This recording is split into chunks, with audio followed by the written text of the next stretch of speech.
I came to New York with £1,000 suitcase and a portfolio. Hello and welcome to Why Design. I'm your host Chris White and this is episode 4 of series 3. Recorded this one in person at Lounge Studios in New York, just a few doors down from Prime Studio. So it was a good excuse to sit down with Stuart Lee, the founder and creative director. Stuart's been running Prime for nearly 30 years. If you don't know the studio, you'll definitely know some of the brands they've worked with. Harry's, Dove, MoMA, Welly, Our Place, to name but a few. He's kept the studio intentionally small and independent, and we talked a lot about what it takes to build something that lasts that long without chasing scale or getting pulled in too many directions. He shared how Prime started with a few freelance clients and a kitchen table, and how over the years they've figured out what they're good at, where they add value, and how to build long-term relationships with clients. We got into things like royalties, equity, and how he hires, how he mentors, and how saying no is often what makes space for the right kind of work. There's loads in here for anyone running a consultancy or thinking about starting one. And then somewhere along the way, Stuart turned the tables and started asking me questions, which I really enjoyed. It became more of a conversation than an interview, and it gave us space to talk about where the industry's heading and what we're both seeing from different sides. So here it is, my conversation with Stuart Lee. Let's get into it. We're here in New York. I've got Stuart Lee next to me. So really good to see you, Stuart. You too, Chris. Nice to meet you in person. Yeah, and I had a very, very quick tour of your studio this morning because you're just a few doors down from where we're recording. So yeah, thank you for the recommendation. It's it's a really awesome space. So yeah, I mean, I've known these guys ever since I've been in the building, Lounge Studio. There's actually some really famous recording artists that have recorded here, you know? Yeah, so speaking to Waltz, the owner, he's like been here 25 years, built pretty much it all himself, and then brought people on.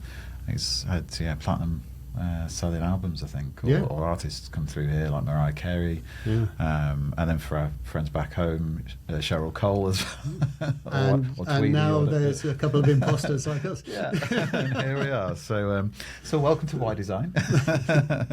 So I'm going to do a very quick intro and then we'll just dive in. So originally you're from Yorkshire. Is it Scarborough? Is it Scarborough? Yeah.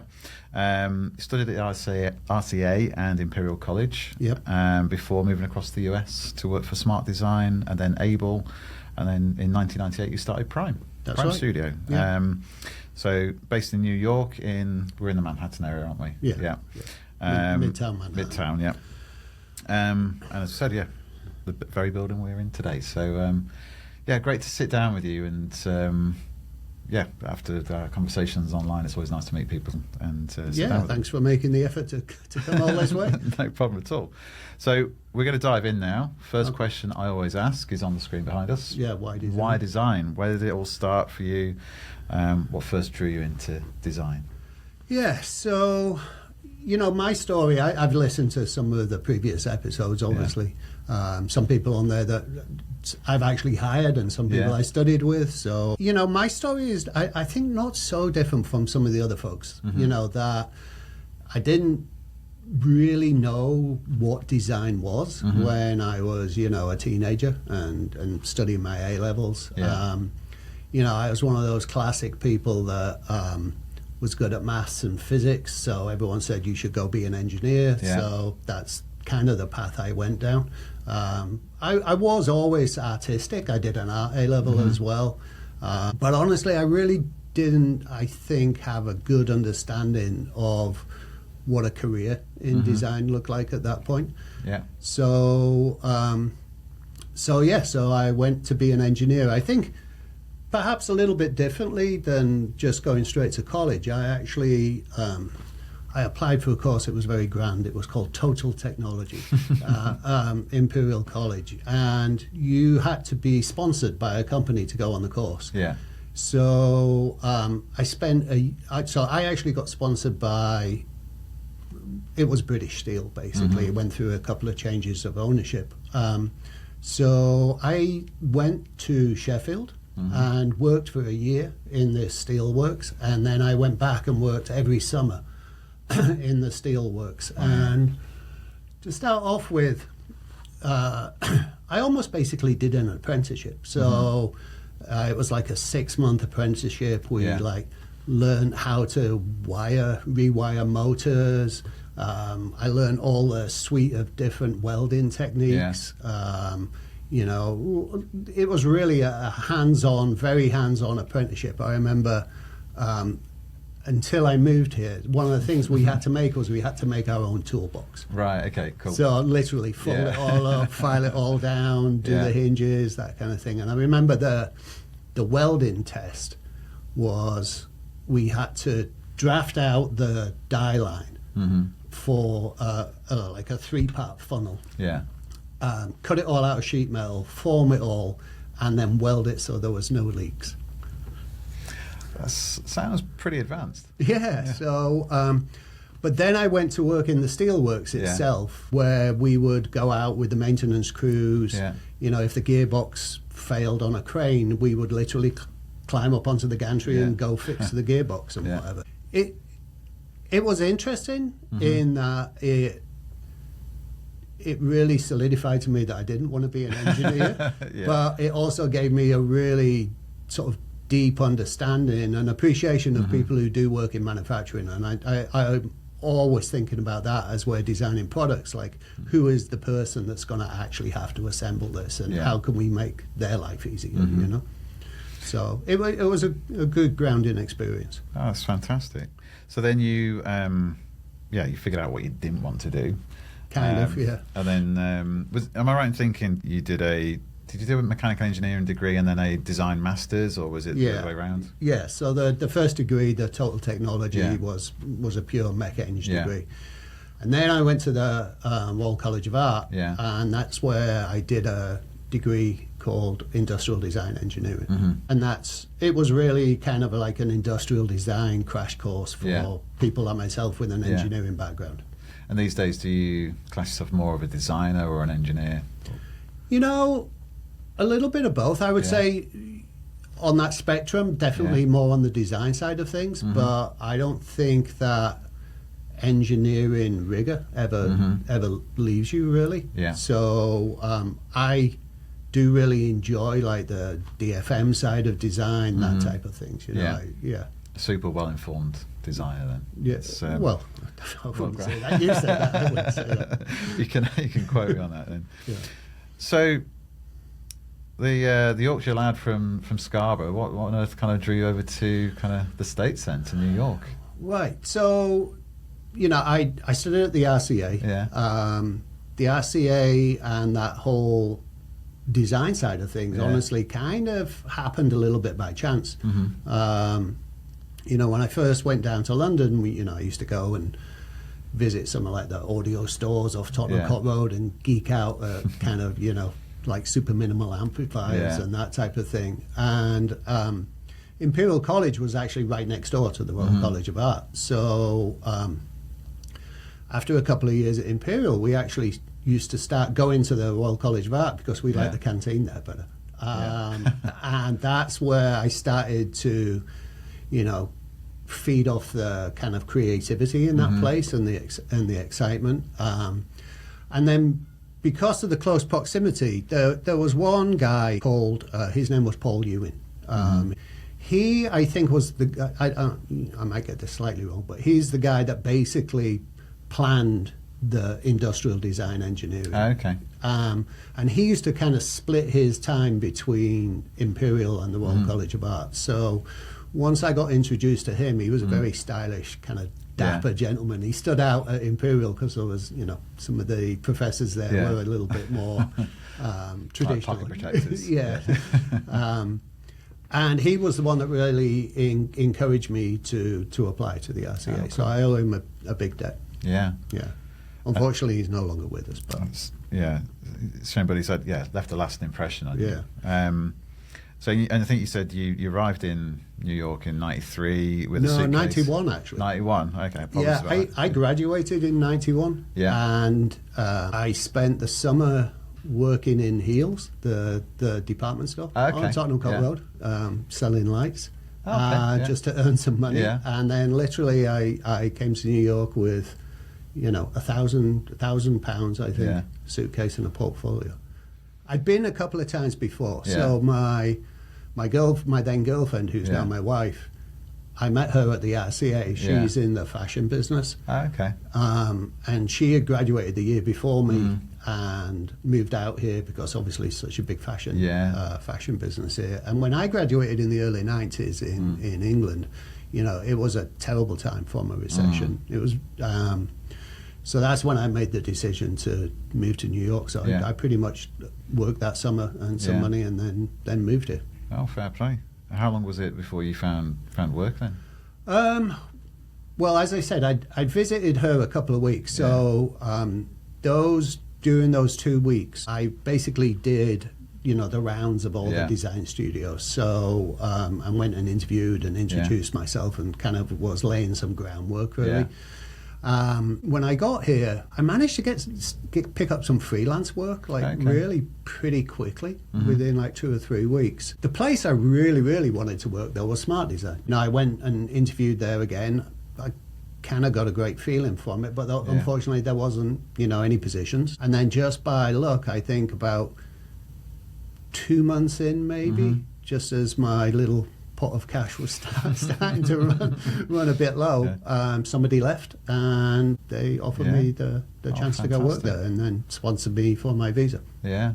Oh, that's fantastic. So that kind of, let's just give it a go, that kind of plucky attitude and, what have you got to lose? It kind of paid off. Yeah. So, fantastic. So you spent quite a bit of time at Smart Design before moving on to Able. I don't want this to turn into too much of a retrospective in terms of your career, because obviously the majority of it's been with your own studio. So, but how did your time with Smart and Able kind of shape your approach to building Prime Studio? Yeah, so I was at Smart for about 3.5 years, and it was really my first design job. I'd done a little bit of freelance in London. I'd also done an internship while I was at the RCA in Japan. So really it was a learning curve for me. That's and I had some great mentors there, so that's really, I think, where I learned how to design. I really learned CAD, though I had done some CAD at Imperial. And also I learned how to present. We were working with some really pretty big clients, and they kind of threw me in the thick of it, like pretty quickly. So I was, within about 3 or 4 months of working there, I was making presentations to like Johnson & Johnson. We did projects with Daewoo. I had to fly to Korea to go make that presentation. So it was a really great... You're early 20s at this point and right at the deep end. Yeah. Wow. As you can tell, I'm a bit of a talker, so it came somewhat naturally to me, So I always say Smart Design is where I learned to be a designer. For one reason or another, I left there and I went to Able Design, which was a much smaller studio. And at Able, I was more involved in the operations side of things, as well as still design. I was still very hands-on design, but I would be managing budgets, writing proposals, that type of thing. So Able Design, that's really where I think I learned the business of design and started to understand it. So then, and I was at Able for maybe 3.5 years as well. So then after that kind of 6 or 7 year period, I kind of felt I had, the skills required to start my own thing. And did you found it on your own? Did you go, or did you have a co-founder at the time? No. I literally founded it on my kitchen table. Amazing. Yeah, it was one of those ones. I had a couple of freelance clients that I'd taken into Able, and they came with me when I left Able. Okay. But really, I did. It wasn't very well planned. I think actually that's the story of my life. Is that it's not.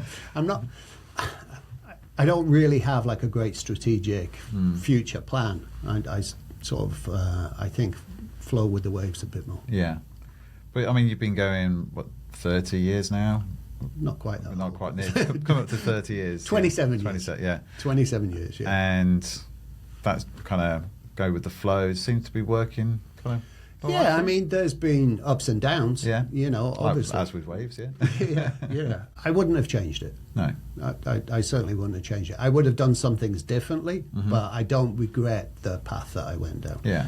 I think, I've always worked in agencies. So I never worked in-house corporate. We worked with some really pretty large corporate clients, obviously. As I reached the latter stages of my career, that's maybe a little bit of something that I think about, that maybe I should have given that a try for a little bit, I think I don't really enjoy bureaucracy, but I think as a consultant, you can only be involved in a project as much as basically somebody wants to pay you to be involved, So, and we stay pretty involved, and we're definitely involved in, talking to the manufacturing vendors, that type of thing. But a lot of details happen in that last 5%, which can make or break a design. And if you're not involved, intimately at that point, I mean, luckily, some of the clients we're working with now, they, the people that we've handed off to internally are champions of design. So they're, they're very much like trying to make sure that, the design intent is maintained, But there are always trade-offs when you go to manufacturing. Absolutely, yeah. Well, I'm guessing, going into like a bureaucratic environment, going into a big corporate, if that's stuff that you don't like doing, then at least you're going to experience where the pain points are, and I guess that gives you a different perspective, doesn't it? But I mean, you can't change the past. No. But what advice would you give kind of your younger self, or kind of people that were in a position that maybe you were kind of 20, kind of nearly 30 years ago? If you think about it, I've only really ever had 3 jobs. Yeah. So one of them was at Smart, one of them was Able, and then pretty much I've been my own boss for the last 27 years. I think it's good to get a wider experience, but I always wanted to run my own business. Like I said, it wasn't especially well planned, but it was just the timing fell into place at that point. But I do think that, gaining more experience and more different types of experience is helpful. Yeah. That would be my biggest advice.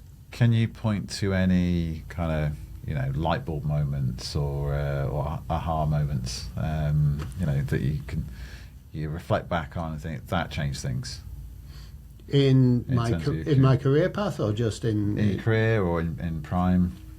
I mean, one really key moment, Prime started in 98, and, we started to pick up clients. Initially, I wasn't too choosy about the types of projects we took. At that point, I felt I was still growing as a designer, so, everything was valid. And then I did start to try and steer the trajectory of the studio to areas that were of particular interest to me. Yeah. So I'd always enjoyed cooking. When I was at Smart Design, I got involved in housewares design. Obviously, OXO is one of their big clients. So I started to actively pursue housewares clients. That was great. We used to do a lot of that. We got involved with Unilever, which I think was really my first big corporate experience. And we were with Unilever for a number of years, worked with a wide variety of their brands. So, Dove, we did all the structural packaging for their laundry brands. We worked with Axe, I think it's Lynx. Lynx in the UK. Lynx in the UK, Vaseline. Yeah. And that was a very formative experience. But then in 2013, we met the guys from Harry's Razors. Okay, yeah. And ended up basically working with them to launch that brand, which obviously, was right at the heyday of that DTC boom. It was the classic, we cut out the middleman and pass the savings on to you. Unfortunately, that model doesn't really exist anymore. No, because you can buy them in the stores now, can't you? Well, no, but the whole DTC model, I think, is, nowadays it's like we cut out the middleman and pass it. We just make more margin. Well, no, I think it's basically we give the savings to Meta, and it's it's a crowded world out there in that DTC space now. That was a real formative moment. That really opened the doors to us to that whole kind of startup world as well. Yeah. So it was a nice mix. We were working with some mid-sized clients, some of the larger corporate clients, like I said, like Unilever, and then we got very involved in the startup space in New York, which was, very active. Yeah. You know. Do you track where those initial inquiries or first meetings tend to stem from? Have you got, a business development strategy, or are you networking a lot? How do they tend to fizzle into the studio? Yeah, I mean, we've been very fortunate over the years that honestly we haven't had to do a ton of new business. I mean, everyone has to do some new business, but a lot of our businesses come through referrals and through introductions, quite honestly. I need to make sure I get this story straight. But the two partners at Harry's, for example, Jeff and Andy. So I met them when Harry's was literally just those two partners. Went for lunch just down the road, actually. They were working with a branding agency that at that time was called Partners and Spade. Okay. Now it's called Mythology. And they had been working, I think, with an industrial designer on the West Coast. Wasn't working particularly well. They'd reached out to Anthony, who's the founder of Mythology, and said, we need to find a new ID firm. He reached out to a woman called Martha Davis, who was the founder of Able. Right. And she said, you should speak to Stuart. And so sometimes it's just serendipity, the way that things happen, And was it the fact that Able passed it on to you? Was it? Able was no longer at that point. Oh, was it not? Okay. Yeah. Able got acquired by Razorfish, and then petered out, as it were. It's interesting, isn't it? Because a lot of larger agencies won't go for the startups because of the risk, the lack of cash. Reality is most of them will fail. And Harry's been a good example of kind of taking on something right at the beginning and seeing it through. It's you do get those kind of great successes. Yeah, I mean, I think I really liked the two founders when I met them. I think that it was going to be an opportunity to work with Anthony, who I'd actually worked with when he was a student. I mean, that's how far we go back. One of the partners, Jeff, was also a founding partner in Warby Parker. I don't know if you have Warby Parker in England, but they basically they sell spectacles online. Now they have lots of retail stores as well. So he understood how to make a startup successful. So that was lessened the risk a little bit, I think, for us. Oh, awesome. Yeah. I'm curious. Can I ask you a question? Yeah, go for it. I was waiting for this because you did. So I've given a potted history of my path, but how did you end up in recruiting and specifically, physical product recruiting? It seems very niche.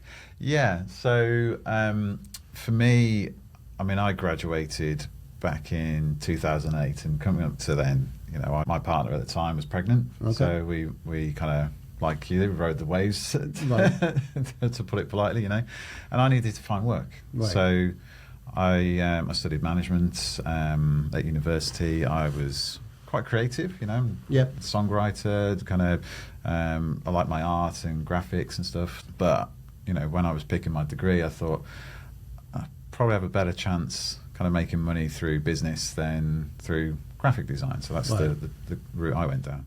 And I heard about recruitment.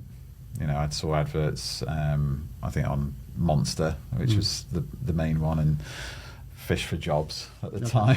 I don't think that's going anymore, but they just kind of made these bold claims about how much money you could earn in recruitment.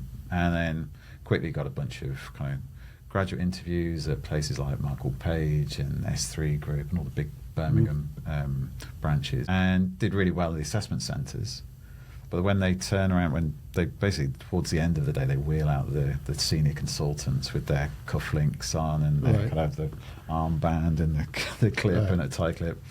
And they basically just start boasting about how much money they're making. And, in my first year, I made £100,000. It's like, in reality, very few people in recruitment do make really good money. Most people do okay. Yeah. Those that last past their first 6 months tend to do okay, but very few do great. Right. But at that time, those businesses, they just wanted people that just wanted money. And, we all want money to, for a fair job, Yeah. But I was always taught throughout college and university, you never talk about money at interview. So when they talk about your motivations, you talk about my young family, and you talk about kind of doing a good job, and all the nice things that recruitment brings. Right. Well, that they were looking for someone that's money hungry and wanted to earn commission, and for me that's a positive kind of a happy side effect of doing a good job. But that's where I became aware of it. But I didn't get the job, so I ended up. I still had kind of the itch for helping people. I'd done some kind of part-time work in retail. And then I found a sales job that took me on commission only. Okay. I work in telesales roles and basically cold calling people, getting them to sit down, have a financial review, and I'd get commission if the person bought a financial product. Right. And it turned out I was pretty good at that. Asking questions, like qualifying them, whether they were suitable, whether they were interested, whether they would turn up. Because you get a lot of people that say yes and then never show up. And we were a small, scrappy team. I very quickly became a manager and had a small team working for me. We were covering kind of places all over the world. And I was very close with my manager who did recruitment of the financial planners for the parent company. I started helping her out, and yeah, it was kind of my first kind of real taster into the industry. And then later on, I didn't really want to be in that space. It was a bit excessive, a bit kind of everyone's all about the money. I loved the people that I worked with, but not necessarily the culture, the business itself. I ended up joining a small boutique, a search and selection business called Scott Jardine, and working very closely with the two owners, and we were kind of headhunters. Okay. We were working across engineering, so I did aerospace, oil and gas, did some defence, did a little bit of infrastructure stuff, but that's where I got my first taste of design engineering. Okay. In fact, my first day, we drove down to, it was on my birthday, my first day, we drove down to Cwmbran in South Wales and had a tour of the, it's called Contour Aerospace. They do business class seats for Virgin and all sorts of different carriers. And yeah, I spent 2 years there. I enjoyed my time mostly, but because our specialism was engineering, it was still quite broad. And so every day I'd be working on a different thing. And you always start from scratch. And it didn't feel like I was getting anywhere. And my next boss had been approaching me for about 9 months on LinkedIn, just messaging me, asking if I wanted, because they were local, if I fancy a coffee or something. Right. I finally caved in and thought, I'll see what this guy is about. And we just got on like a house on fire. Okay. And he was, quite instrumental in my career, because I spent 10.5 years there in the end. Right. But his background before setting up Professional Technical was design recruitment. Okay. And he said, look, we've got an opening in design. And I thought, that sounds pretty interesting. And we both clicked, we're both into music. And I joined their business a month or so later to take on design contracts. Okay. So we were predominantly doing Creo and SolidWorks contractors. And then I got my first kind of client was Kinnear de Four down in Bristol. I placed a contractor there called Dale Jones, who I've placed a couple of times in my career now. Really nice guy. I just remember that first visit, being shown around the cool studios, the brick-lined walls, the glass and the glass kind of partitions, the foosball, the history of the building as well. It was like an old postal kind of unit on the river. Yeah, I just thought, this is cool. I want to do more within consumer and design consultancy, and then that was that really. I just had to look, so I just focused on that.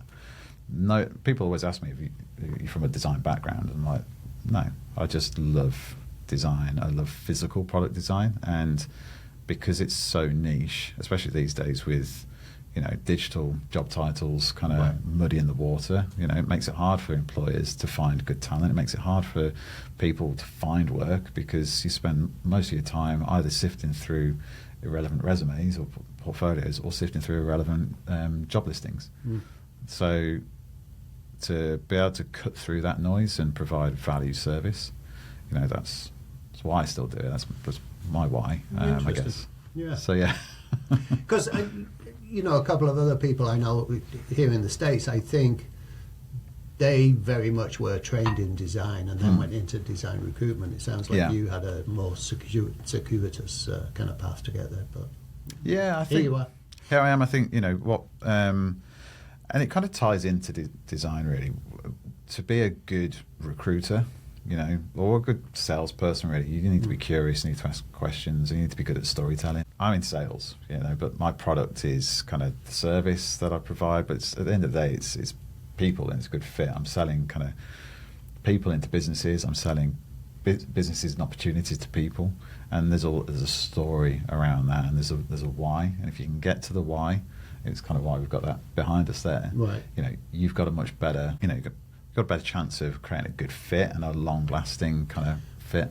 But honestly, I'm a big believer that sales is a huge part of design. Oh yeah. And I say this to the guys in the office as well. That it's not enough to just do the design and then sit back and think that magically it's going to get picked. First off, honestly, they have to sell the design to the other designers. They work on it together, they improve upon it, then they need to sell it to me to make sure that I'm happy with putting it forward to the client, and then between us all, we're selling in the concept that we feel is the right fit. So there's very much a sales and presentation aspect to design that I think a lot of people don't really think about. It's my opinion of it is that as soon as you call it sales, people, it gets the back up, they get a shiver. It's like, oh no, I'm not a salesperson. I'm a product designer. You label it as storytelling. Right. The outcome's the same. Yeah. And the process is the same. It's just you've rebranded. I do think that there's a cultural difference between the States and England, though. Sales is a little bit of a dirty word in England, I think. Or it's seen a little bit like you just said. I don't think it's seen quite the same here in the States. No. I think it's also, it is everywhere as well in our jobs. It's like, I asked you earlier about business development. Yeah. And whilst you don't necessarily have a business development strategy or you don't do business development, you are in effect doing business development every day by kind of leaving a positive impression on the people you interact with, choosing to go to industry events, choosing to be a pleasant person, and doing a good job. It's just you're not picking up the phone and cold calling. Right. But that's only one facet of kind of absolutely. A design strategy or flowing. Yeah, so. New business, to your point, is a holistic activity. It's not just like one individual aspect to it. Absolutely. Yeah. I'm a big believer in call it professional karma, but just doing a good job and being kind and helpful, adding value at every opportunity, because the world's a small place. I mean, I got into New York on Sunday lunchtime, and I've just had lunch with some friends. I'm walking back to my hotel, and I bump into one of my London clients, CEO of Untap. I'm recruiting for them at the moment. Right. I didn't know she was in New York. We're not here for a design event or anything. It's not like there's a good chance. It's completely serendipitous. It's like, what are the odds? She's like, what are you doing here? Aren't you recruiting for us? Yeah, I'm kind of doing it remote.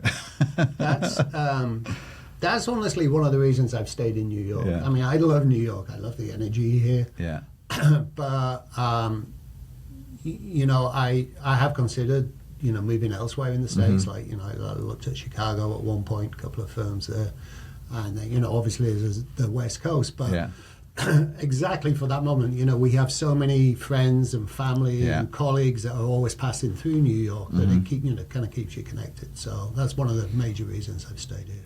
Yeah, it's a great city. I was just in Boston as well, and just hanging out with Jordan over at Sprout Design, and he's connected me with so many cool people, and you can just tell, like, you go to these like mini events or just bars, and people just gravitate towards good people, and the design world on this side of the States is really strong as well. And there's so many startups out here as well, aren't there? In New York and Boston.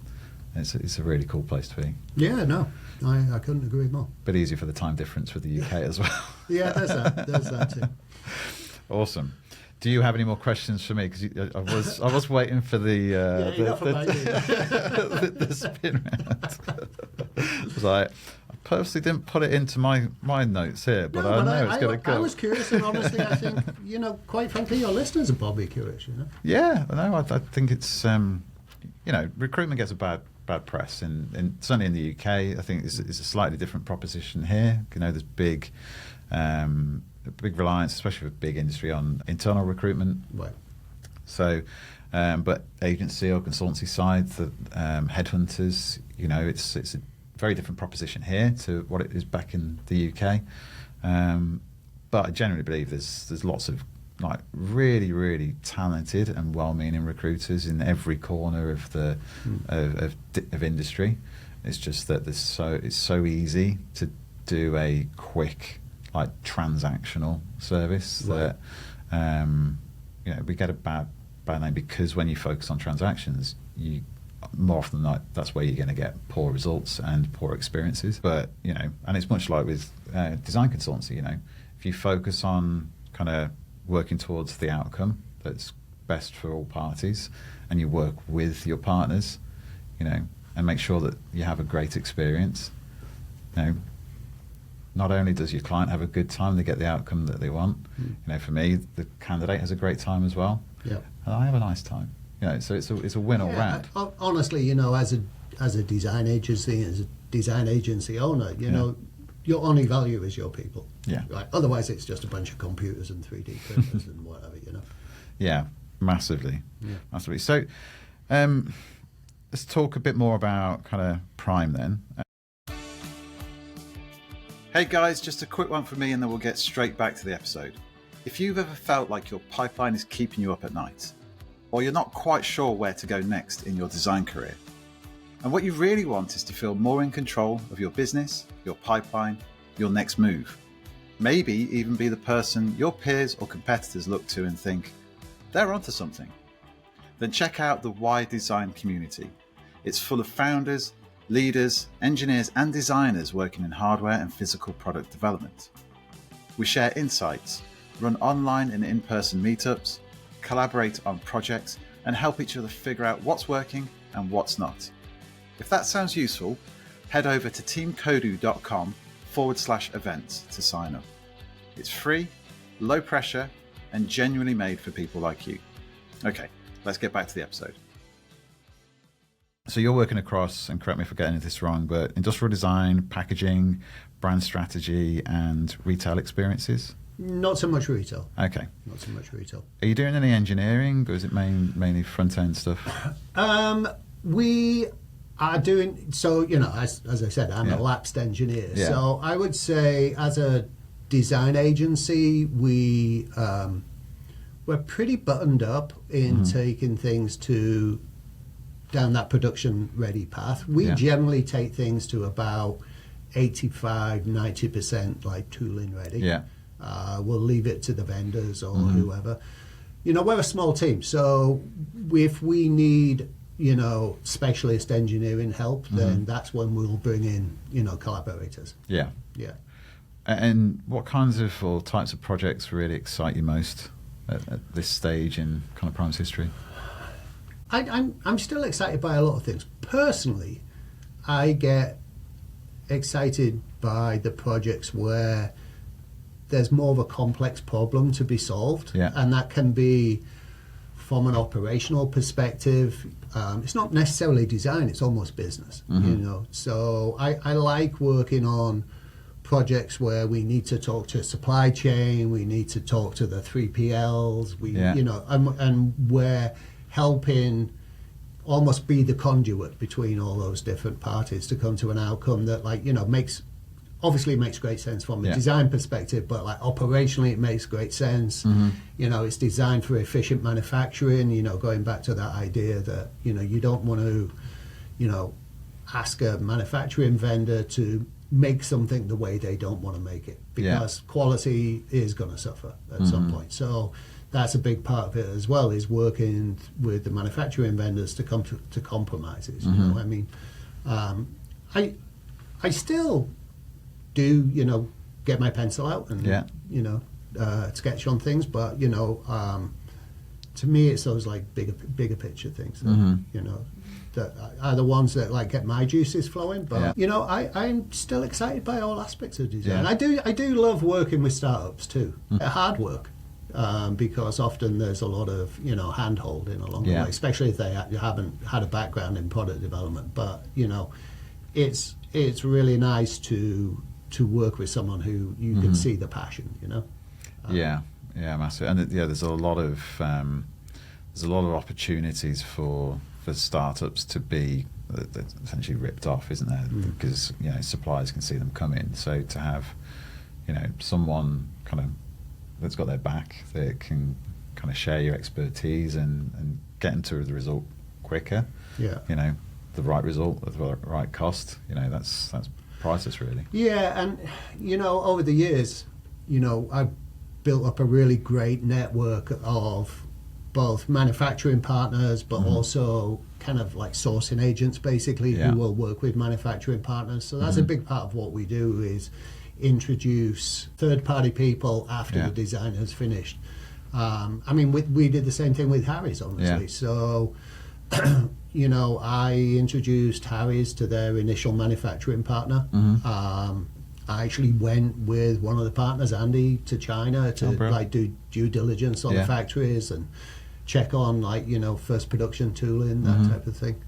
We introduced them to their intellectual property council, who still to this day is their external fantastic intellectual property council. Great guy called Ken Florick, who we work with a lot. So it's about facilitating things by having a great network. And luckily I've been doing this a long time, so I have a great network. That's why I kind of keep the core team at Prime quite small.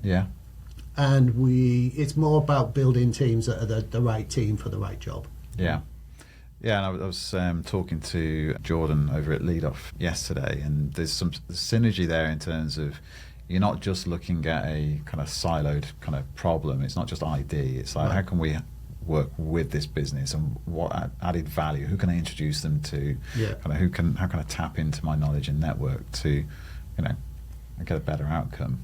I think that's the difference between these days successful consultancies and those that are scratching their heads thinking, where are they going to get the next project?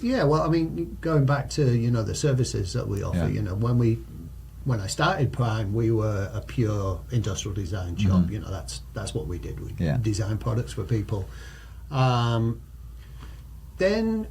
I kind of started to get involved in the structural packaging nature of things. Structural packaging has always kind of interested me. And then, that led to developing, integrated packaging solutions for people. So, we started to bring on board graphic capabilities. And that kind of led into the packaging side of the business. And then the branding side of it, kind of happened. We're not brand consultants, we're not brand strategists, but what will happen sometimes is that we will get startups coming to us who perhaps have a great idea but haven't really figured out what their point of difference in the marketplace is going to be. So it's almost like we have to do brand strategy and positioning light in order to define what their position is going to be, so that then we can design the product and then design the package. And so, we're working on one project at the minute where, we're literally doing everything from the brand positioning. We just finished the product design. We just saw the first working proto. We started working on the packaging for some of the consumables, as it were. They're also interesting projects.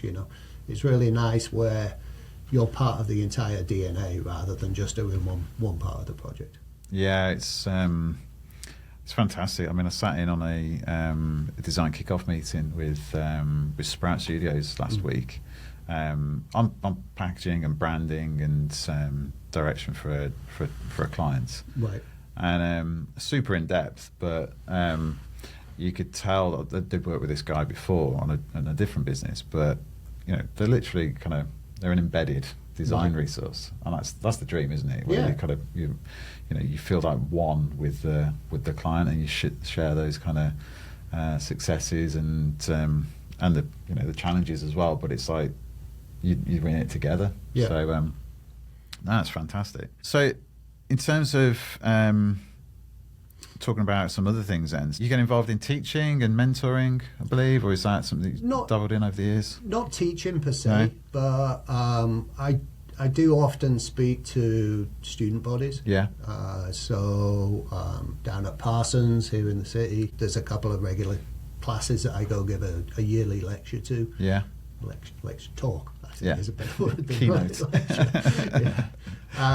And similarly with I did another discussion late last year with the graduating class from Pratt. Yeah. Talk to the guys at RIT, as it were. It can be on a number of different subjects. Yeah. I try and mix it up a little bit. Of course, everyone wants to know about, like, how do I get a job? So, I've looked at a lot of resumes over my time, so I try and give people advice there. I know it's going to be difficult to summarise it into one or two, but are there particular things or pitfalls that kind of junior designers or graduates kind of fall into that you think, I wish they wouldn't do that? Yeah, I mean, I can give you a very edited version. So the first bit of advice I always give to people is apply to the place where you want to work, not just the place that's advertising the position. And that's honestly how I got my job at Smart Design. There wasn't a position there. I had shown such keen interest that when a position arrived, I was the natural shoe-in. Yeah. So that's one side of it. I think the other side of it, I have a saying, and it sounds a bit harsh. Everyone cringes when I say it in these talks. Is I said, when I talk to young designers looking for a position, I always say it's work you're looking for, so you have to work at it, and that means don't just send me a link to your website and expect me to randomly go clicking around and find the project that's relevant to me. Send me a curated portfolio that is projects that are especially that you want to bring to my attention or that you think are especially relevant, as it were. That's really key. I think a young designer should do their homework. There's no excuse these days. It's so easy to amass kind of research and do your homework. Yeah. But one of my biggest pet peeve at the moment is when I receive an email. So there's two parts to this. One is Dear Hiring Manager. Right. There's like a billion people on LinkedIn. You can find the name, even if it's the wrong name. Yeah. I'd much rather someone send me an email saying Dear Jeannie, because they'd sent it to thought they were sending it to Jeannie rather than myself, than Dear Hiring Manager. But then actually a bigger peeve is where it's so blatant that they've just used generative AI to write the cover letter. Right. And they've not even bothered to kind of proofread it or edit it. I've no issue with people using ChatGPT or I'll use it every day. It's a fantastic resource, but it's not without its limitations, and kind of just creating written word sticks out like a sore thumb. And it just shows I'd rather someone just send me a CV with no context than that drivel. Right. Because it feels like they've tried to cheat the system. Yeah. I have to say as well, my absolute biggest pet peeve is if I see a portfolio or a website that has a spelling mistake in it. Yeah. It's, big, and the reason is this. I think I'm a bit like ADD when it comes to spelling or something, but I can spot it from a mile away. But it also means that someone hasn't done the diligence to really double check that. And if they're not going to do that for their own portfolio, then how can I trust them to put a presentation together for a client? Oh, massively. Yeah. The easiest thing to do there is well, there's spell checkers, obviously. Yeah, and there are a lot of people who where English isn't their first language, so maybe they it's a little bit tougher for them. But like you said, there's tools out there to and people. Yeah, even if you're graduating, you're not graduating as a cohort of one. There will be people that can proofread. There'll be lecturers that can proofread. There'll be people there'll be recruiters like myself that I don't have all the time in the world, but if someone reaches out to me in the right way, I'll take time. Yeah. right? And I'll give them advice and feedback, Yeah. and I'll point out the spelling mistakes. Right. Because some like you, it's like I don't know. There's just a thing, you just see them. Yeah. Yeah. My favourite on that is when, and I always look for it, if someone lists attention to detail in their key skills, I'm going through every line just to Right. find the spelling mistake. Right. Especially if attention is spelled wrong. Detale. Yeah. Perhaps that needs to be a new section, just to maybe it's a therapeutic section of the podcast where we just kind of download all our peeves. Right. Yeah, you might need more than an hour. Yeah. Oh, brilliant. So, but you talked to me when we were preparing for this about, you said that designers need to learn about kind of royalties and equity. It sounds obvious when I say it like that, but why do you think that's so important? That's sometimes one of the topics that I talk about to the students, because not everyone is going to go work for somebody else. Some people are going to go out as independent designers or try and start their own firms. And honestly, there are really not that many great resources out there to learn about different business structures. I've learned about it honestly organically. So royalties versus equity, all the different types of things, deferred payments, whatever. I think I try and tell people, the pros and cons of each, and we've, at Prime, we've dabbled in all of those. I mean, the bulk of our projects are work for hire. We will put a phased proposal together and, for a set fee. But, we also work with people on retainer basis. We've done equity. I never do pure equity, but that's just too risky because it's such a long game. And there's no guarantee that the company will succeed at all. In fact, it's highly likely that it won't. But then there's certainly no guarantee of a financial event that would make that equity worth anything. Right. So, I mean, that's one of the things I say. When you have equity in a company which hasn't gone public or hasn't been acquired, the only person you can sell that equity is the company that gave it to you in the first place. So, and they don't want it because they've got all their own. Yeah. So it's that you have to be prepared for the long game, and sometimes there are payoffs.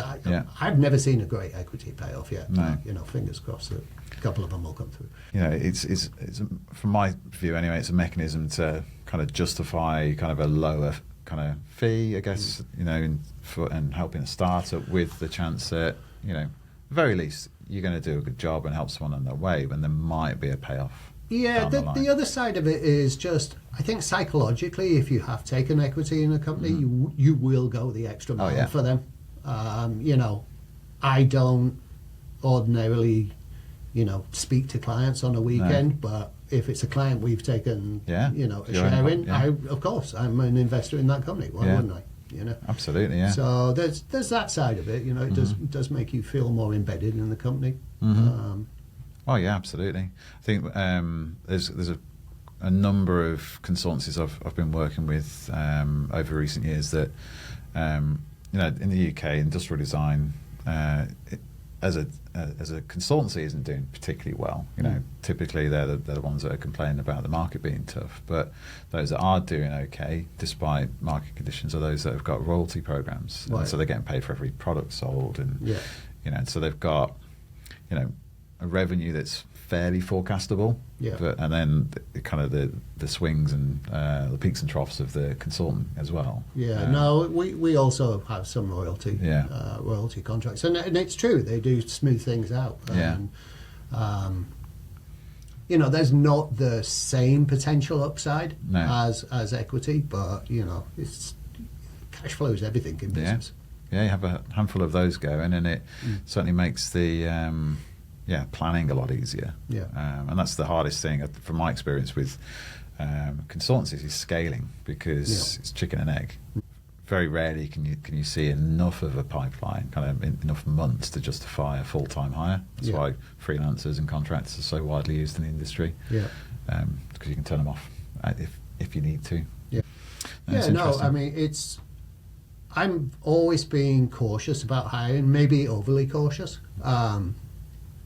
But I take, my responsibilities as an employer, very seriously. I've never let anyone go. So, to your point, it's hard to forecast more than 3 or 4 months maybe out. But I wouldn't ever hire someone as in a salary position if I wasn't 100% certain I was going to be able to keep them. Yeah, absolutely. It's a big risk to take, isn't it? Well, also it goes back to what I said that we like to try and build more specialized teams for the right project. People we tend to have on staff tend to be great all-rounders because we work on such a diverse range of projects on any one design. I mean, Ben, who you just met, for example, he's, even over the last few days, he's been doing a structural packaging project. We're working on some premium sports equipment project, and then we're working on a kitchen appliance project. So they're three very different things. So he needs to, or they need to have great all-around skills. Whereas sometimes some of the contractors that we use, we hire them because they've got very specific skills. Yeah.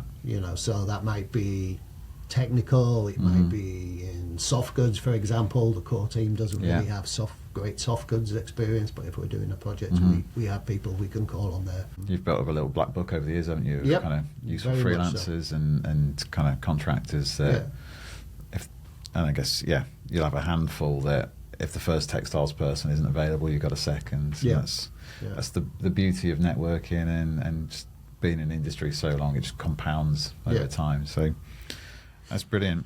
So we're kind of coming towards the end of the podcast now. That after 25 plus years, you're 27, still independent and evolving. What keeps you energized about the work and what's next for Prime Studio? Well, honestly, just very frankly, this year is a challenging environment in agency land. So next, obviously, is keeping going. Yeah. But after 27 years, I've seen some ups and downs, so I'm not too concerned about that. Perversely, what I like about what I do is that there is that lack of certainty. You don't know what the window is going to be, and I'm excited by the opportunities that I don't even know are coming our way yet.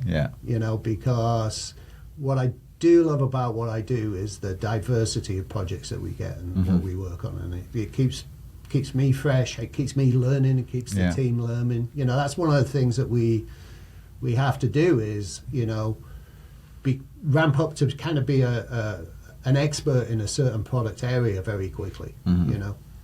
Because of the diverse range of things. So goes back. I'm not a planner. It's the thrill. So, any books or podcasts that you're into at the moment, reading or listening, that you find yourself recommending or would recommend, given the chance?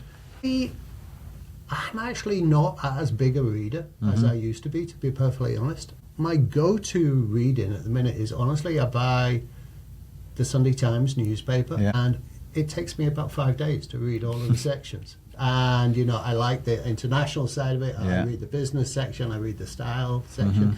So it sounds very, not particularly insightful, but I really enjoy reading the Times. Quite chunky. And honestly, I really enjoyed the tactility of reading a newspaper. Okay. And that's your kind of... You've got something you can go to. It's kind of your away space. Just to kind of... I like that. Yeah. That'll do. Yeah, I think some people overthink, you've got to listen to this podcast or that. But if that brings you joy and it's inspiring and it's a time to chill out. I've said to people in the past that obviously I think about design all the time, but I don't think I'm a design thinker. I think I'm more of a design doer.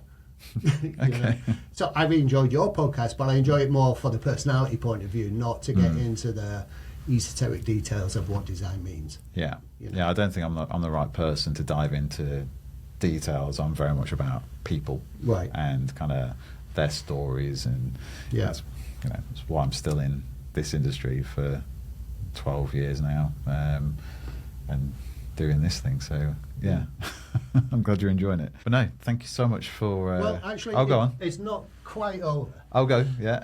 So given that we're rolling down the road, down the hallway, I have a couple of things for you. First things first, a business card. I Thank you. highly believe that business cards are underrated nowadays. I do like a business Absolutely, card. yeah. You know, I think it shows attention to detail. Mm-hmm. So That's very true. So I've got some that I take to conferences with the big Y Design logo on the back, Yeah. and then my contact details on the front. You know, and it's nice. Yeah. It's quite validating. Like being accepted to go to CES. right. You know, you're accredited in the industry, so something real about a business card. So thank you. I've got a gift for you as well. I don't know if I might have mentioned it at the beginning. So we'll trade. So Percy Pigs, a friend of mine, asked me to bring some over because you don't get them here. I'm not familiar with Percy. You're not familiar? No. Maybe they're a new thing, but they were supposed to be coming over. Marks & Spencer's were going to be exporting them into the States, but then the tariff situation happened, and we're just going to wait. Well, they're really good. And this is a pin badge. Prime Studio, shameless Prime Studio Excellent. promotional pin badge, which I expect to see on every future podcast episode. I'll put it on now. It'll appear for at least these the next 2 episodes that we're recording this afternoon. Thank you. Why not? Eh? Yeah, no. And Well, you've just then- given me something else to add to my merch list. It's Y Design pin badges. And then we talked a lot about Harry's. Yeah. I actually wanted to give you this. Oh, thank you. So, believe it or not, we just launched another razor design for this company Dorco, which is the biggest South Korean razor manufacturer. It launched in South Korea at the end of last year and is now rolling out globally. I don't think it's in the UK yet. Wow. But I like the name. Sleek. what was interesting about the project was it was actually the first time that Dorco had ever worked with an external agency. Previously, Really? all of their other products have been designed by their in-house designers and engineers. Yeah. So that was really gratifying. So and really a Fantastic. pretty great design. But Yeah. in case you mess it up, one of the products that we're also known for, or packages that we're known for, is Welly. Welly. I don't know if Welly's in the UK. I don't haven't know. seen it. So Welly is bandages. Bandage. Oh, yeah. And this is another project. We do a lot of collaborations. So this Yeah. was another collaboration with Mythology. Yeah. So Mythology did the branding and positioning, Yeah. and we developed the structural packaging for this. And really, That's really I'll cool. open it up. So basically, we way back when, all bandages used to come in tins. Right, okay. And so we went back to the tin. But Yeah. it's a kind of a funky shape. That's It's got fun, a little yeah. thing. They all index, so they stack on top of one that's another. cool, yeah. They got wayfinder and all that kind of stuff.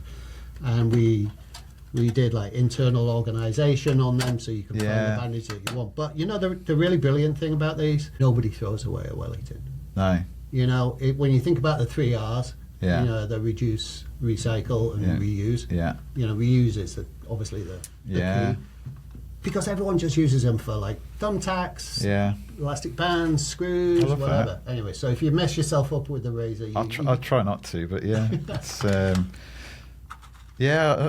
I'll keep an eye out for these in the UK because, my kids are teenagers now, so they're more likely to graze their knee if they're coming off their scooter or something. But they're fun colours as well. yeah, great bandage. They're the That's ones. cool. Oh, thank you very much. Ah, it's a pleasure. I thought, why not? Yeah, why not? Indeed, I definitely. It's helps me justify doing them in person if I'm walking away with swag every time I do. Yeah, you see, I've set the bar high for You them, have, haven't I? yeah. So, future guests, take notes. Razors and bandages. So, And thank you for my Percy Pigs, yeah. Yeah. Well, you can thank Stuart Mitchell for those because he's a cybersecurity recruiter. But I'm meeting up with him later this week, and he asked in the group chat that we're in if anyone can bring some Percy Pigs because Okay. it's apparently for his wife, but Okay. I don't believe him. So, so I thought that'd be fun. I'll bring a few of those around. Yeah, So, perfect. yeah, brilliant. Well, thank you so much. Chris, great it's been having a you. pleasure. I very much enjoyed it. Yeah, Enjoyed having you on the show.